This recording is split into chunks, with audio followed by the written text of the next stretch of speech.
This is about taking the Rikers out at the knees. There's no one who can replace Lorraine Barrett. She's the one who organized the escape to Manhattan. They're holding 3 of my people there. If you can get them out before blowing the lid off, I'd be grateful. All right. Get them out first, but don't jeopardize the mission. We're going in on your heels. The jailbreak ends here.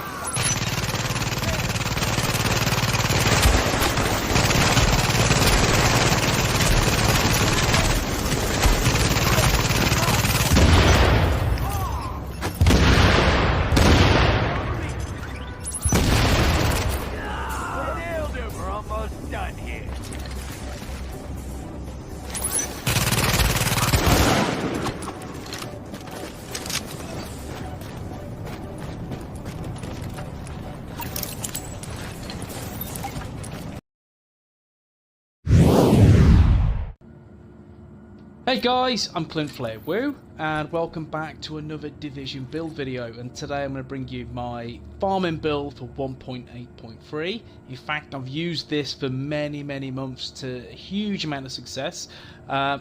People that may know me quite well. I'm not a huge PVE player, in all fairness. I usually like to spend my time in the PvP format of the game. However, when I do farm, I use this because it is absolutely awesome for any PvE content.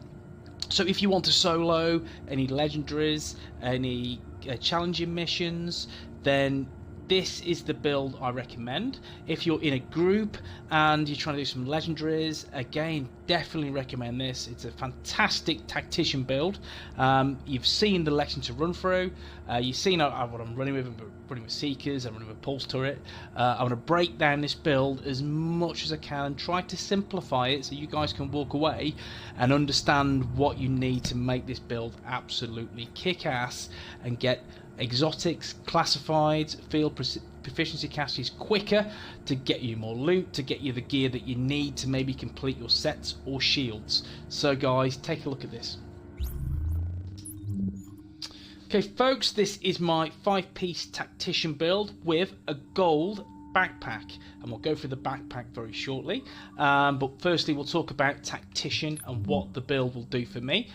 Now, set bonus 2 is 15% skill haste, set bonus 3 is 10% skill power, set bonus 4, every bullet you hit enemies with adds 1% bonus skill power, every bullet your deployed skills hit enemies with adds 0.2% bonus skill power. Skill power bonus max is 30%, bonus is consumed on skill use, and set bonus 5 is plus 5% skill haste and plus 5% skill power. For anyone asking or wondering why we're not using the 6-piece, it's because the 6-piece is extremely situational and I don't feel it adds enough value for me to use this build. When I have a gold backpack, which does a lot more for me and the build and give me an immense amount of survivability. Okay, before we go through the gear and how I've got it rolled, if we just take a look at the stats. Now, my primary firepower is 136,706 at 2.9 firearms. The first thing to go, that firepower is way too low. Do not concern yourself with those raw numbers. They mean diddly squat in the grand scheme of things. What does matter is how you've got the build set out and what talents that you're using to ensure you are completely effective in PvE. And this goes for PvP as well, in all honesty. But for this build, this is essential you roll with these particular talents. And why? And I'll explain why shortly. But firstly, let's take a look at my tactical ACR, which has a gear score of 216. Okay guys, what you need to do first and foremost is get yourself to the crafting station, craft yourself an assault rifle. If you, again, once you've progressed through the game, there has to be a point where you've bought a blueprint for a 204 assault rifle. This is essential. It doesn't matter what assault rifle it is. It could be a lightweight, it could be an LVOA, it could be a tactical ACR, it could be anything. It could be AK-47. It doesn't matter whatsoever. What does matter are the talents that you're rolling with. So first and foremost, you need to optimize that tactical ACR so you have maximum amount of enemy armor damage, which is plus 24%. Then what you need to roll with are these particular talents. The first talent is destructive. which your armor destruction value is increased by 15% when using this weapon. Enemy armor damage adds value to your skills. Not all skills, mind, just particular skills, but they do to the talents or the skills that I'm rolling with. For example, the pulse turret. It's not effective with the flame turret, so don't use destructive with a flame turret. There's no point. It doesn't add any value or any extra damage to NPCs. However, to a pulse turret, it does. So destructive is key. The next talent we want to look for is talented. And talented, killing a target with this weapon increases skill power by 15% for 20 seconds. The effect does not stack. Killing a new target refreshes the timer. So, as an example, as you can see, I'm rolling 9649 electronics. What that will do for me, that will give me a huge output of damage via my skills.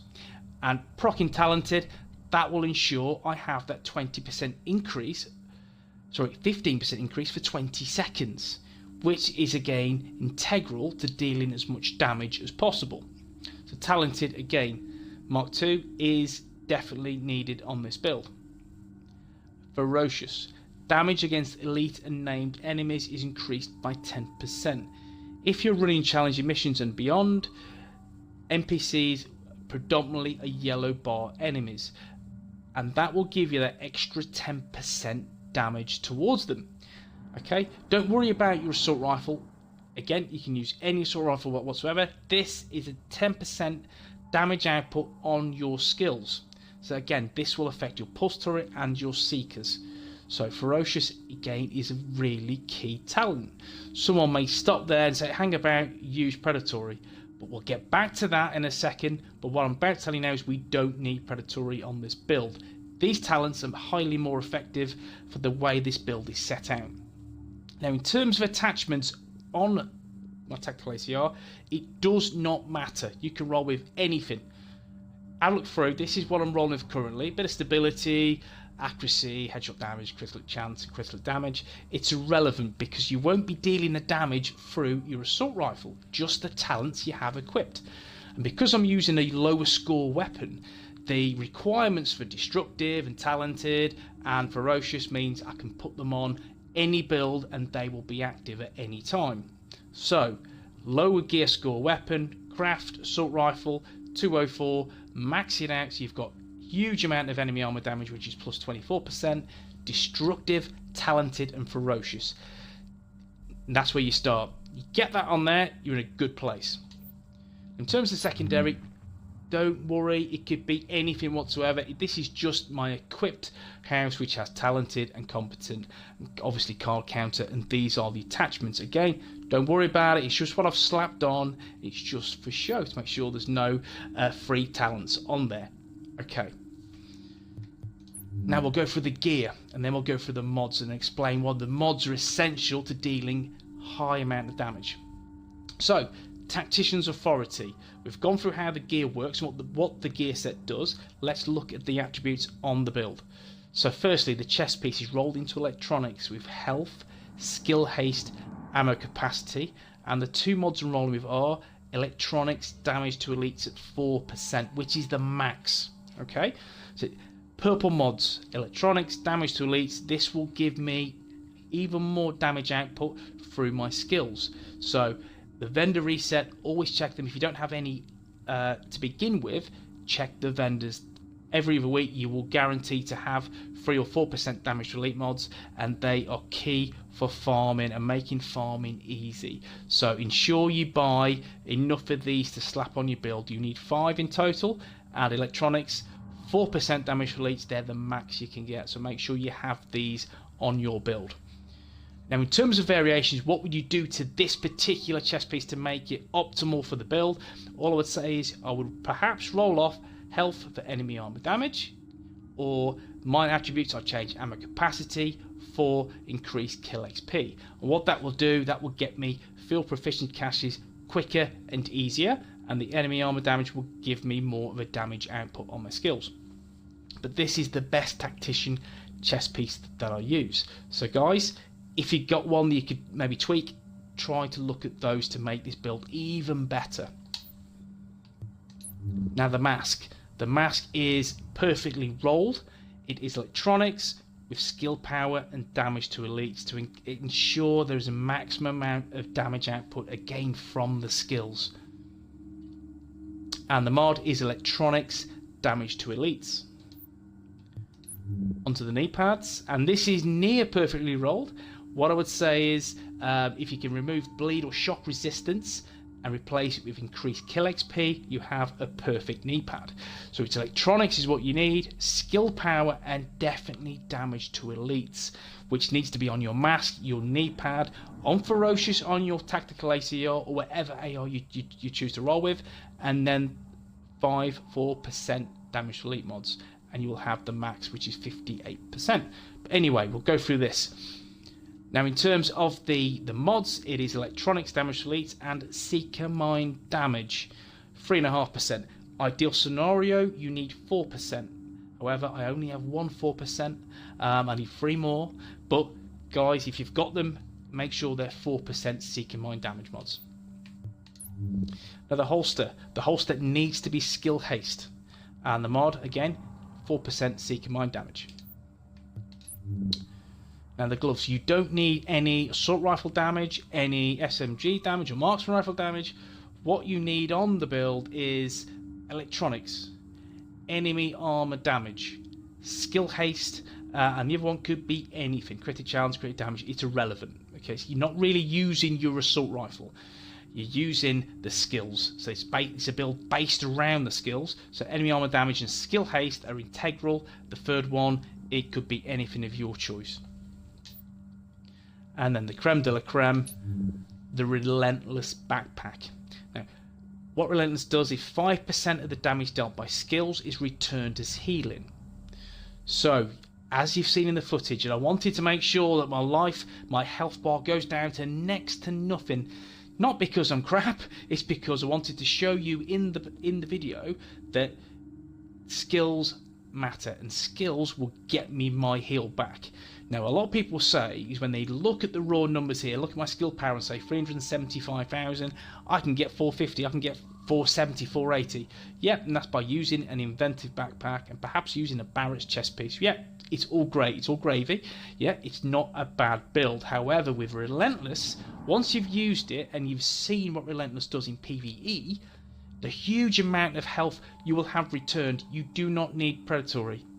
Predatory is redundant completely. Relentless will get your entire health bar back in seconds once those seeker mines hit, those clusters hit, and the tick continues. You're in such a great place to get all your health back. You're back at full health. It's simple as that. So Relentless, it won't do the same amount of raw damage as Inventive if you have a full health bar, but what it does, it gives you your health back. So it makes using first aid or support station redundant. You can use another skill, and I'm using a pulse turret. And why am I using a pulse turret instead of a sticky bomb? The pulse turret builds up the stacks. Okay, so again, you don't have to use your assault rifle. You don't have to shoot. You have to shoot a single bullet, because the pulse turret will build up stacks from 0 to 30. Then you can drop your seeker mines and absolutely obliterate NPCs. Simple. This is why I use Relentless. You don't need a heal. Simple as that. You just use 2 damage dealing skills. And in terms of how I've got this set out is skill power, ammo capacity, damage to elite electronics, again it's key, and 2 seeker mine damage mods. Ideal scenario, make sure they're 4%.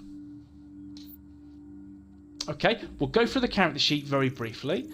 Firstly, we'll just switch to my ACR. So you'll see the enemy armor damage. Again, don't worry about critic chance, critic damage, terrestrial damage. It does nothing for the build, so don't worry about that. It can be as low as you want, as high as you want. What you need is this. This is the sheet. 58% damage to elites. Definitely needed. Make sure you have that because you deal even more damage. Enemy armor damage. It helps. It really does, and it helps towards your pulse turret, and only your pulse turret. That's the only pulse turret it'll work on, not your flame turret. So pulse turret, enemy armor damage works, and seekers, that also stacks. And make sure you have as much as you can without giving away any skill power on the build. So 46% is a good place to be. And lastly, skill haste, 45%. Do you need 50? No, you don't. 45 is more than enough, given you've got 375,000 skill power. So 45% is such a sexy place to be, and you can use, rather than using 2 mods, which are say 3% electronic skill haste. Yeah, you know that, because it'll give me a little bit more raw damage. I want to do damage to elites because the enemies that I'm facing, 98% of them are going to be yellow bar. So I'd rather the 8% extra raw damage. So personally, damage to elites mods are the best way to go on this build. Skill haste 45% is your next best thing. Now we look at the abilities. Now the first ability is the pulse turret, and it starts off at a damage at 10, 7, 4, 2, and you'll say, oh, that's pretty low. But again, ignore that completely. This does not even consider your damage to elites percentage, your enemy armor damage percentage. It doesn't even factor in the extra damage you'll be having on there, because how much you've got stacked on your assault rifle, the talents, and your gear. It doesn't calculate how much extra damage that you do. It just goes off your base skill power, which is 375,104, and any turret damage mods, which I don't have any. I've got Seeker Mine damage mods, but this again is just a lie. It's as simple as that. It doesn't cater for what damage you have equipped on your gear and your weapon. So this at a normal tick is 15, 16k minimum. So when this starts to stack, you're looking 21 easily. And imagine you're getting 5% of 21,000 back as healing. It's really good. It's really good. Seeker Mines. Now, explosion damage is 77k. Again, as I said, it doesn't factor in damage to elites, enemy armor damage, so ignore that. Ignore that completely. You have a 12.5 second cooldown, which is fine, again, because you're dealing such a good amount of damage and your health is coming back in no time. And you've got the Seeker Mine damage mods as well, which can be heightened if I get an extra 4% Seeker Mine damage mods. This is exactly where you want to be. Simple as that. Okay. In terms of talents and what you want to use. Now, I have switched one of these out. I'll switch it back. There you go. So, first talent, Shrapnel. Applying bleed to any target triggers a 30% chance per each target in 10 meter radius. Seekers cause bleed, and with that bleed causes an extra chance of dealing more damage to more enemies. It's as simple as that. So ensure you have shrapnel attached. Death by proxy, if you destroy a hostile's deployed skill to increase your skill power by 20% for 30 seconds, it's just going to give you an extra raw damage skill increase. So ensure, again, you have this one attached. Demolition Expert. Kill a hostile with an explosion to increase explosion damage by 20% for 15 seconds. No brainer, really. Seeker Mines, big explosions. And if you, again, enemies do seem to cluster around, so this would be a real good talent to use as well, and it is. So have this attached on your build. And finally, Chain Reaction, which is again another really good build. It synergizes well with Demolition Expert. This damages multiple hostiles with an explosion to apply 20% more damage from the blast. Awesome. You know, again, it's all about chaining that damage, chaining those kind of combos to give you more damage output over time. Shrapnel with the bleed, it helps immensely, and you'll get your heal back in no time. I genuinely believe that. And as you've seen the footage, this build works very, very well at doing that. This is a cracking PVE build, and again, you look at the raw numbers here, it doesn't look too fancy, it don't look too great, but once all the talents synergize together, and how Tacticians work, and the Relentless Backpack, the damage to elite mods, they all work exceptionally well, and it makes farming so much easier, and it takes out the need or the necessity to roll with a medical skill, for example, first aid or support station. You do not need one in PVE. This is cracking. Guys, Let me know what you think of the video. Drop a like if you enjoyed it. If you want to see more Division content, then please subscribe. And then please let me know how you're rolling with Tactician in 1.8.3 in the last few weeks before we hit the Division 2, guys. I'm stoked for it, really am. So guys, hope you enjoyed it, and I'll see you in the next one. Take it easy.